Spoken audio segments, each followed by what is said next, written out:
20 octobre 2020, c'est votre journal du 13h sur Canal 3. Voici les titres. Perturbation des activités pédagogiques au Collège d'enseignement général 1 de Nati Tengou dans la matinée d'hier. Une dizaine d'élèves filles du collège se sont senties mal. Elles ont été admises d'urgence au centre hospitalier départemental de la Takora pour une prise en charge adéquate. Séance de débriefing des 116 observateurs dépêchés sur le terrain dans le cadre de l'élection présidentielle en Guinée. Au lendemain du vote, les différentes équipes sont de retour au quartier général de la mission d'observation électorale de la CEDEAO et présentent leur rapport au chef de la mission. Helvetas Bénin multiplie ses actions de lutte contre le coronavirus sur le terrain pour aider les populations vulnérables des départements de la Takora et de la Donga. L'ONG lance la campagne dénommée Covid Out. Objectif: accompagner les autorités sanitaires dans leurs efforts de lutte contre l'avancée de la pandémie de la Covid-19 au Bénin. Voilà pour le sommaire. Bienvenue. Merci de nous suivre. Les activités pédagogiques ont été suspendues dans la matinée d'hier lundi au Collège d'enseignement général 1 de Nati Tengou pour cause l'état de santé d'une dizaine d'élèves filles. Elles se sont senties subitement mal en point. Elles ont été admises d'urgence au centre hospitalier départemental de la Takora pour une prise en charge appropriée. Précision à travers ce reportage signé Alassane Arona. Salle de classe hermétiquement fermée, cours du collège complètement déserte, c'est le constat fait ce lundi matin au CG1 de Nati Tengou. Pourtant, les cours avaient bel et bien démarré très tôt à 7 h quand subitement une dizaine d'apprenants, essentiellement des filles, ont commencé par piquer des crises allant de la transe à la perte de connaissance. Ce matin, nous étions au mar. Subitement, lorsque la seconde D1, c'était leur tour de chanter. Et ils ont fini de chanter, il y avait assez d'ambiance. Et parmi les élèves, là, une personne est tombée subitement. Donc nous l'avons pris, parce que nous l'avons pris, on a essayé de l'orienter vers la direction pour pouvoir contacter ses parents. Subitement, une deuxième personne est arrivée dans la même classe. Et encore une troisième fille qui faisait la troisième L1. Elle est aussi tombée, mais pour elle, là, c'était... On ne sait même pas si c'est une folie. Elle s'est mise à crier, à crier, à crier. C'est là que ses camarades l'ont pris pour l'orienter aussi à la direction. Parmi les camarades là, une aussi, elle a commencé par avoir la même crise. De 2 cas successifs au départ, le nombre de victimes s'est accru en un laps de temps, ce qui a poussé l'administration du collège à suspendre les cours aux environs de 9h30 pour éviter le pire. Débordé par ce phénomène qui sortait un peu de l'ordinaire, nous avons dû alerter la hiérarchie. Le DDEPS a été informé de la situation et il n'a pas tardé à nous rejoindre au CG1 de Nati Tengou. Ensemble, nous avons sollicité le secours des sapeurs-pompiers qui sont venus évacuer toutes ces filles-là que nous avions de difficultés à prendre en charge. Transportées de toute urgence par les sapeurs-pompiers au centre hospitalier départemental de la Takora, la plupart des victimes présentaient des signes cliniques liés à une hystérie collective, selon les explications du médecin traitant. En dehors des signes cliniques qui sont visibles, qui sont l'agitation et le délit qui est vraiment organisé autour des situations d'envoûtement. Voilà. En dehors de ça, nous, sur le plan clinique, on n'a rien. Sur le plan somatique, on n'a rien. Mais sur le plan médical, effectivement, on a des signes d'une vraie hystérie chez ces filles-là. Après les soins intensifs administrés aux victimes, 6 parmi elles ayant retrouvé leur esprit ont pu regagner leur domicile familial. Les 3 autres, toujours sous observation, seraient hors de danger. Et selon les témoignages des différents acteurs de cet établissement scolaire, ce phénomène devient de plus en plus récurrent au CG1 de Nati Tengou. Moi, je viens de prendre service à cette rentrée, mais Mes collaborateurs m'ont expliqué que c'est un phénomène qui avait déjà prévalu dans le passé, que c'est exactement de cette manière que cela se manifeste. L'année passée, c'était dans la matinée, les filles, ça a commencé par attaquer les filles. Et dans la soirée, c'est les garçons qui ont pris le relais. Et subitement, le directeur a été obligé de dire de rentrer à la maison, ce qui a été fait encore ce matin. Informé de la situation, l'autorité communale s'est rendue au chevet des malades. Ces filles sont victimes d'une assistance permanente de mauvais esprits. Et on ne sait comment, et qui les empêche de suivre leur scolarité. Et je crois que, à entendre le personnel soignant, ils ne savent pas de quoi il s'agit exactement. Et je crois que nous allons mettre à contribution les glissettes traditionnelles. Aux dernières nouvelles, les cours ont repris à 15 h. Direction Boyko maintenant avec l'Agence béninoise de valorisation des résultats de la recherche qui organise le séminaire de formation des innovateurs. La formation est prévue pour 3 jours et vise à outiller les participants sur les fondamentaux du créateur d'entreprise et sur le montage des dossiers d'obtention de brevets de protection de marque. Le compte rendu du lancement de la formation avec Imet Elena Moussou. Tous des innovateurs. Ils sont invités par l'Agence béninoise de valorisation des résultats de la recherche et de l'innovation technologique ABVRIT. Dans son rôle d'appui, conseil et de guide, la structure a initié cette formation pour permettre aux participants d'améliorer leurs connaissances et savoir-faire en matière de gestion d'entreprise d'une part et d'autre part d'acquérir les techniques de montage de demandes de brevets et de protection de marque. Il s'agit de vous permettre de vous outiller dans le montage de dossiers à soumettre à l'Agence nationale de la propriété industrielle, ANAPI, pour transmission à l'Organisation africaine de la propriété intellectuelle, OAPI.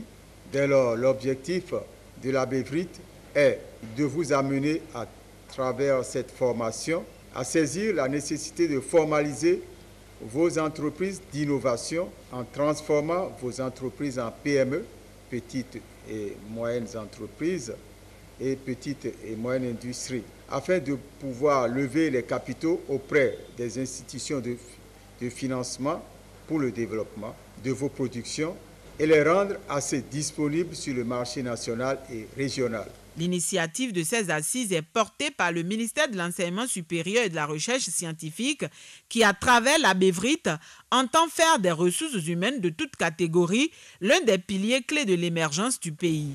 Cet atelier s'avère nécessaire pour répondre à vos questions et renforcer vos aptitudes professionnelles.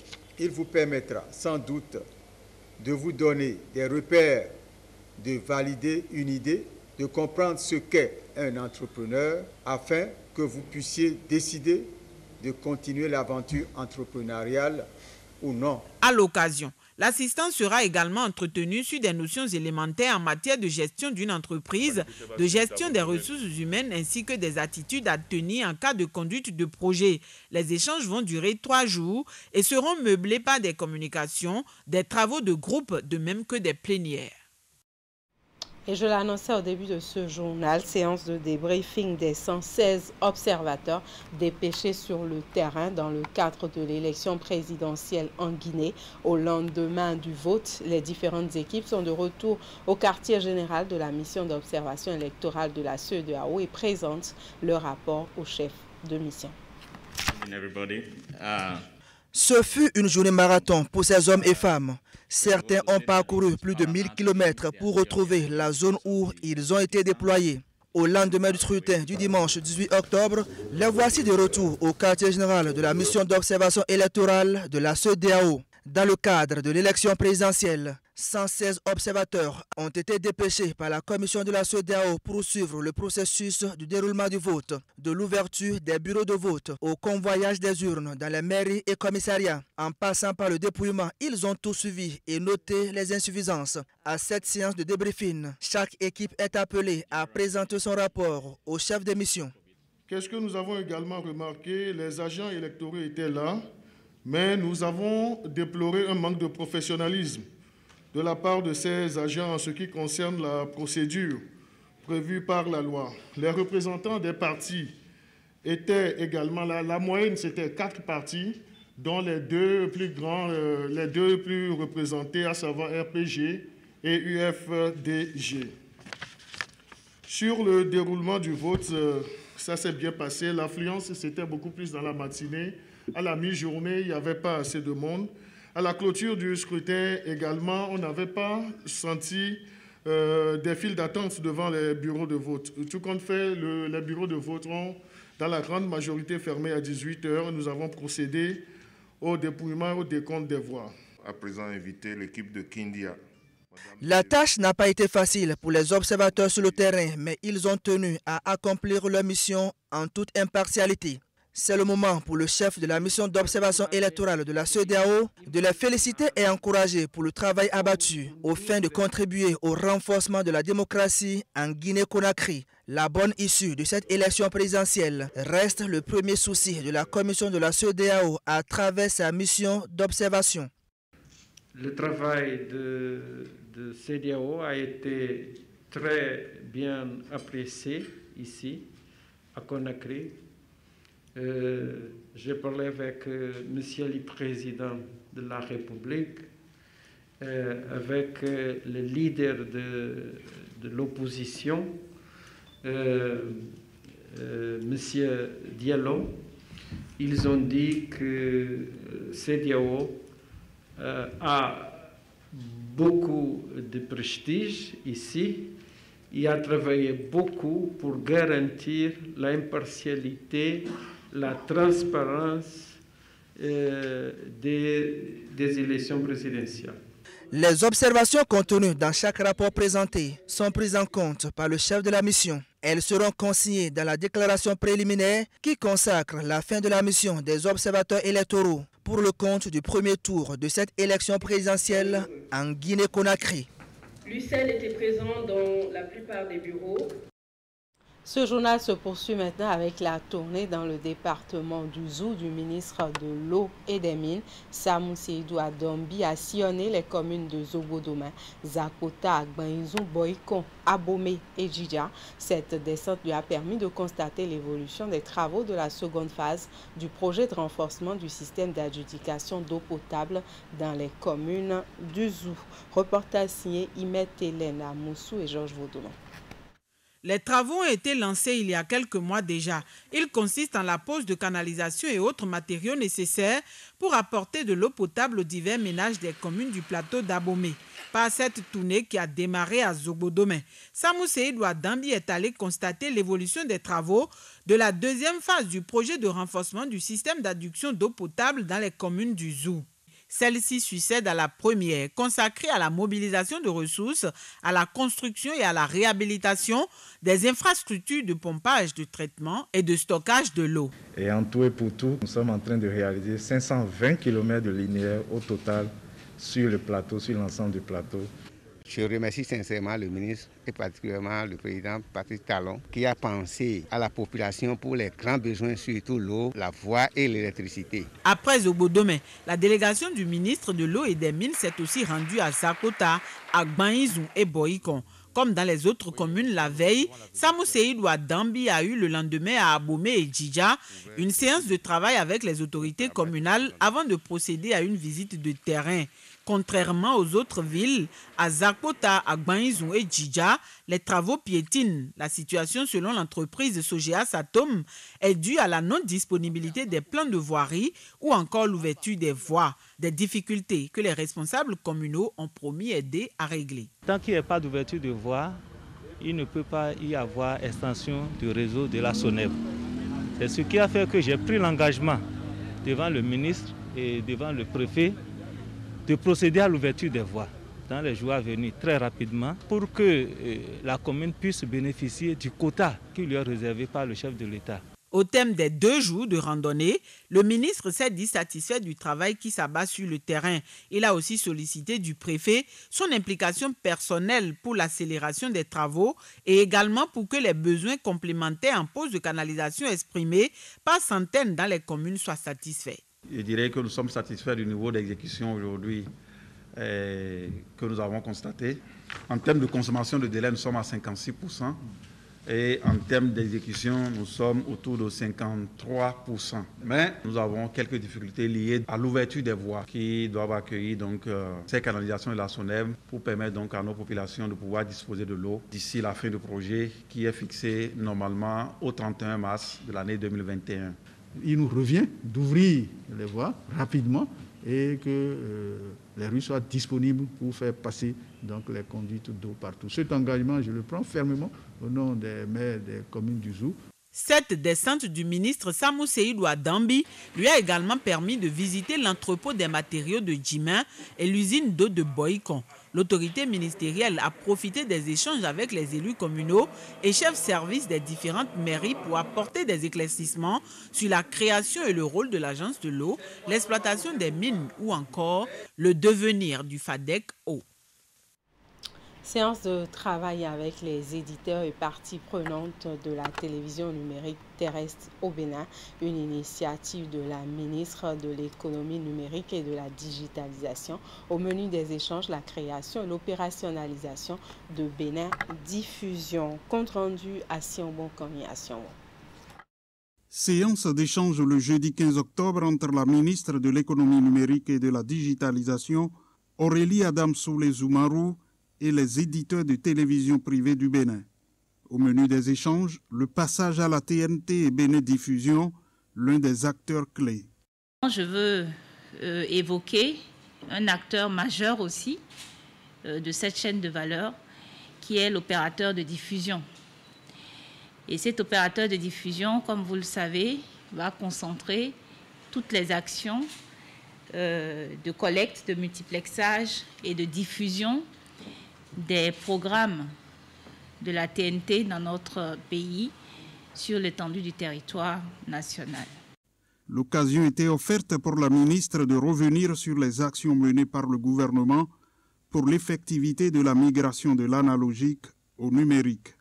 Nous avons mis en œuvre au niveau du gouvernement un certain nombre d'actions, des actions autour du réseau de collecte et de diffusion, des actions également autour du cadre réglementaire.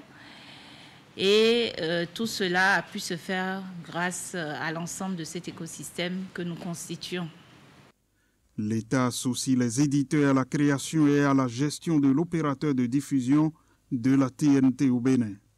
Les éditeurs ou leurs représentants ont eu l'opportunité d'exprimer leur perception sur plusieurs aspects relatifs au lancement de la TNT. 4e session extraordinaire pour le compte de l'année 2020 à la mairie de Cotonou. 2 points majeurs sont inscrits à l'ordre du jour. La mise en place des différentes commissions de la mairie et surtout au menu des échanges du contentieux entre la commune de Cotonou et l'agence d'exécution des travaux d'intérêt public. Le point de la cérémonie d'ouverture dans ce reportage signé Teddy Goudalo et Rachidi Soubéro. 4e session extraordinaire du Conseil municipal de Cotonou. À cette énième rencontre de l'année 2020, il est question de la mise en place des différentes commissions d'appui, dont celle permanente de la mairie.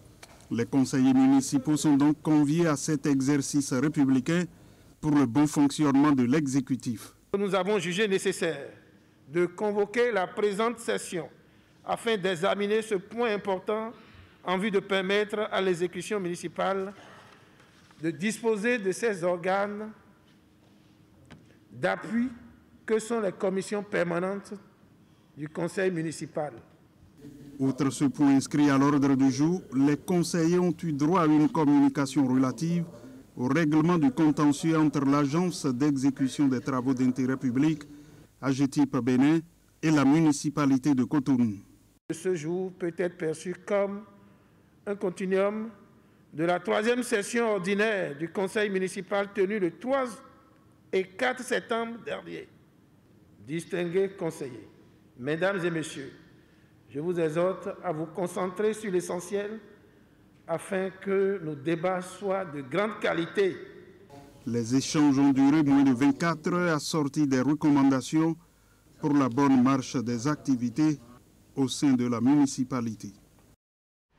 Et le Comité national des syndicats du Bénin, l'Union internationale des travailleurs de l'alimentation, de l'agriculture, de l'hôtellerie, de la restauration, du tabac et des branches connexes a organisé un séminaire national de formation syndicale.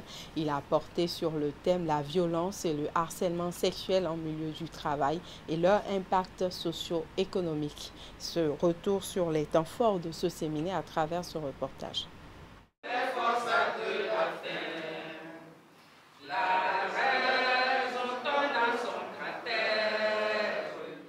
C'est sur cette chanson, l'Internationale, que se disent bye-bye 16 acteurs du monde syndical affiliés à l'Union internationale des travailleurs de l'alimentation, de l'agriculture, de l'hôtellerie-restauration, du tabac, du carine et des branches connexes UITA. Ils viennent en effet de prendre part à un séminaire national de formation syndicale. La thématique abordée au cours des travaux qui s'achèvent ainsi est la violence et le harcèlement sexuel en milieu de travail et leur impact socio-économique. Nous voulons juste prévenir, c'est-à-dire qu'il faudrait qu'en milieu du travail, qu'il y ait zéro de harcèlement, zéro de violence. Et partager avec les collègues de service qu'il faut une prise de conscience et que ça existe vraiment, ce fléau qui commet beaucoup de dégâts dans nos vies, que ce soit sur le plan psychologique et socio-économique. La violence et le harcèlement sexuel en milieu de travail, c'est un phénomène silencieux, mais qui crée énormément de dommages au sein des entreprises, au sein de toute administration, au sein de toute forme de travail. Alors, au cours aussi de cette formation, nous avons parlé de la Convention 190 et de la recommandation de 106. Nous avons lancé des plaidoyers pour les autorités, pour bien entendu la ratification de cette convention qui comporte assez de principes pour bien sûr aider à lutter efficacement contre ce phénomène dans notre pays. On est en campagne pour la sensibilisation sur la violence et le harcèlement sexuel. Et ce que j'attends d'eux, c'est qu'ils s'impliquent davantage dans la campagne afin que les couches les plus reculées soient informées du phénomène, surtout de la manifestation. En cas du phénomène, quelles sont les conduites à adopter pour que nous puissions aller à l'éradication du phénomène. Et l'autre côté, de s'impliquer davantage en vue d'amener notre pays à ratifier cette convention pour le bonheur de tous les travailleurs du Bénin. Organisé par le Comité national des syndicats du Bénin, CONASIB, affilié à l'UITA, ce séminaire, soutenu par la Fondation Friedrich Herbert, a permis aux participants de disséquer le sujet pour finir par un plan d'action. Les participants ont eu droit, lors de cette cérémonie de clôture, à des kits d'affiches de sensibilisation. La protection de la femme en termes de harcèlement est une chose vraiment importante. Je voudrais garder l'espoir que vous allez repartir chez vous beaucoup plus aguerris et que les résultats que nous allons avoir ne seront pas en deçà de ce que nous avons entendu. Désormais bien outillés, ces participants à cette formation de l'OCOSA sont prêts à jouer le rôle de veille citoyenne et de lanceurs d'alerte dans leurs services, structures ou entreprises. Helvetas Bénin multiplie ses actions de lutte contre le coronavirus sur le terrain pour aider les populations vulnérables des départements de la Takora et de la Donga.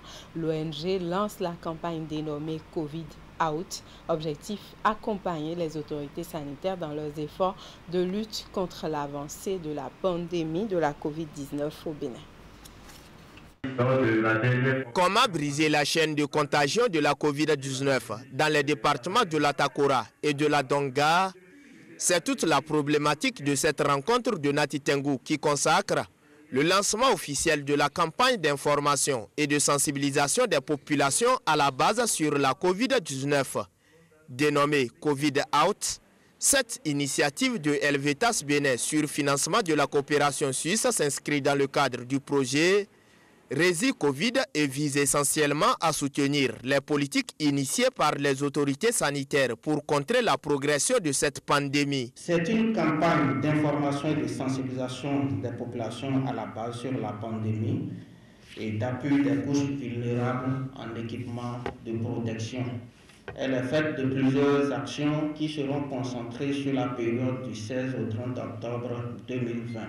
Au cours de cette période, plusieurs activités planifiées seront exécutées avec diligence sur le terrain en vue d'impacter les populations vulnérables. Il s'agit entre autres d'une campagne de sensibilisation de proximité des ménages sur la COVID-19 conduite par la Direction départementale de la santé de l'Atakora, des actions de sensibilisation de groupes cibles vulnérables par des organisations de citoyenneté. Il est aussi prévu le soutien aux entrepreneurs qui développent des innovations sur les gestes barrières, la promotion de l'économie locale dans un contexte de Covid.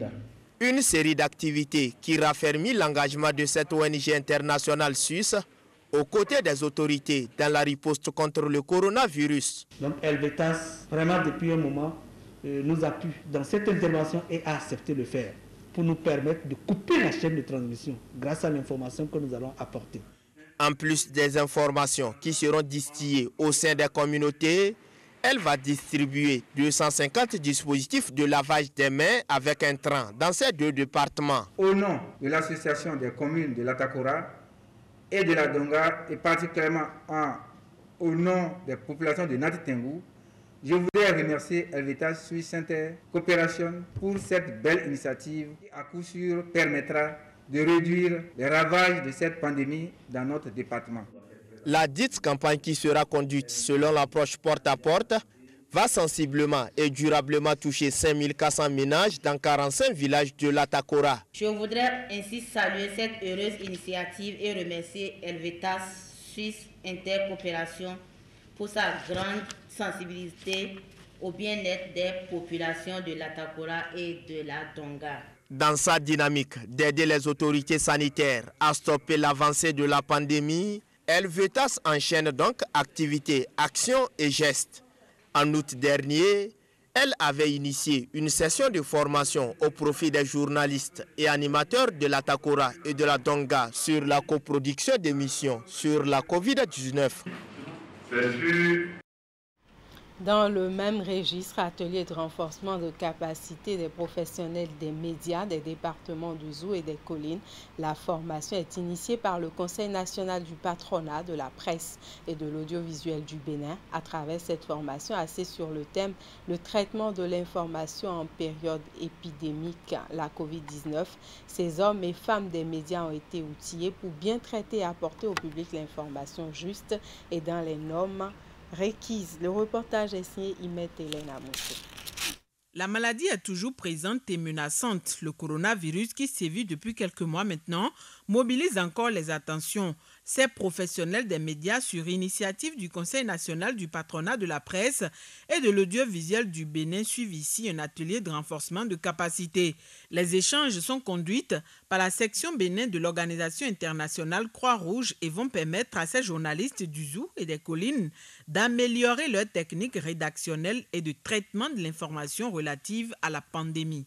Le CNPA Bénin, ayant compris que l'heure est grave, et surtout pour jouer sa partition en matière d'information, a rapidement concocté un plan de formation, un plan en même temps de sensibilisation et d'éducation qui a démarré il y a quelques semaines dans la partie sud du Bénin.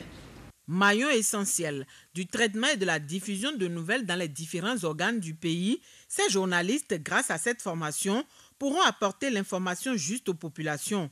Il s'agit aussi, pour ces derniers, de contribuer à sensibiliser convenablement les populations sur les conduites à tenir face à la maladie. Cette implication des journalistes du Centre Bénin dans la lutte contre la propagation du coronavirus participe de la volonté des diverses instances à mobiliser l'ensemble des composantes pour faire barrière à la propagation du mal. La démarche est appréciée par le maire de la commune de Boïcon. Le conseil communal de Boïcon, par ma voix, vous félicite chaleureusement pour cette initiative.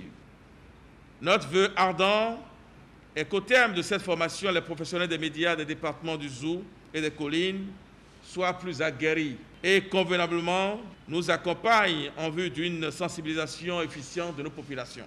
Le nouveau coronavirus, dit Covid-19, continue donc de sévir, chers confrères et chers consoeurs. Malgré les grandes connaissances scientifiques et techniques, voire même technologiques, aucun traitement définitif encore trouvé en ce qui concerne le coronavirus.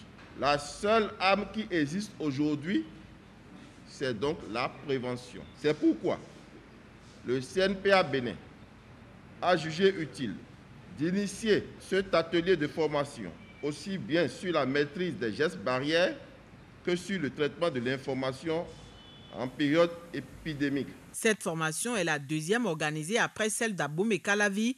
Elle bénéficie en plus du soutien de la Croix-Rouge et du CNPA, de l'appui de l'Autorité de régulation des communications électroniques et de la Poste, ARCEP. Après Boycon, la séance de renforcement de capacité va se poursuivre, ceci pour permettre de former les journalistes d'autres départements. Lutte contre le coronavirus toujours, et bien la Sobebra de son côté apporte son soutien à ses partenaires du département du Zou. Elle leur a fait don des dispositifs de lavage de mains, des t-shirts, des masques de protection à tous les promoteurs de bars et autres lieux de détente du département. Le geste vient en renfort aux différentes actions de lutte contre la pandémie de la Covid-19. Il témoigne de l'engagement de la Société béninoise de brasserie, Sobebra, de préserver la santé des consommateurs de ces produits. Dans la même dynamique que les autorités sanitaires du pays, la Sobebra est allée remettre ce week-end à ses partenaires tenanciers de bars, restaurants et maquis de Boycon, Abomey et autres, des dispositifs de lavage de mains, des t-shirts et masques de protection. Cette séance de remise constitue aussi une occasion de sensibilisation. Elle vise à relancer de plus belle, selon les responsables, la veille des uns et des autres face au coronavirus dans les lieux de détente. Il est important que nous sensibilisions chacun de nos consommateurs sur les bonnes manières pour pouvoir mettre cette maladie hors d'état de nuire. Et au nom de ces gestes que vous connaissez si bien, il y a le lavage de mains. Et c'est justement pour ça que la Sobebra a décidé de mettre à la disposition de ses partenaires 60 kits de lavage de mains, plus des masques, histoire de nous permettre de mettre cette maladie hors d'état de nuire. En activité sur l'ensemble du territoire national, la Sobebra, avec ses 27 000 points de vente et de distribution, accueille et gère un grand nombre de personnes. Avec ses dons complétés par des affiches, la sensibilisation des clients par les tenanciers de bar, les serveuses et disques joker va s'accentuer, ont promis les bénéficiaires. Si nos clients ne sont pas désinfectés et ne sont pas sensibilisés, ça veut dire que c'est toute la masse qui aura des problèmes. Donc avec ce geste-là, on va encore plus appuyer la sensibilisation. Actuellement, je me permets de partager la nouvelle avec vous. Nous sommes en certification ISO 45001 qui concerne la santé et sécurité au travail, mais également en certification par rapport à tout ce qui est environnement. Donc, nous nous engageons fermement à préserver la qualité de nos produits, à travailler dans un environnement sain pour que tous ceux qui touchent à nos produits également se portent en une très bonne santé. Tout en prenant soin de sa clientèle, la Sobebra travaille également, selon le chef service force de vente, à améliorer les produits qu'elle propose. Ses partenaires bénéficiaires sont ceux qui sont le plus en vue et qui accueillent un nombre important de clients. Ce dont va s'étendre aux autres acteurs des buvettes de l'ensemble du département du Zou. Après Cotonou, Abomey Calavi, Porto Novo et Boycon, cette remise de kits va se poursuivre dans les autres régions. Et voilà, c'est la fin de ce journal. Toute l'équipe qui m'accompagne vous remercie pour votre attention et votre fidélité. Passez de très bons moments en compagnie des programmes de votre télévision Canal 3 Bénin.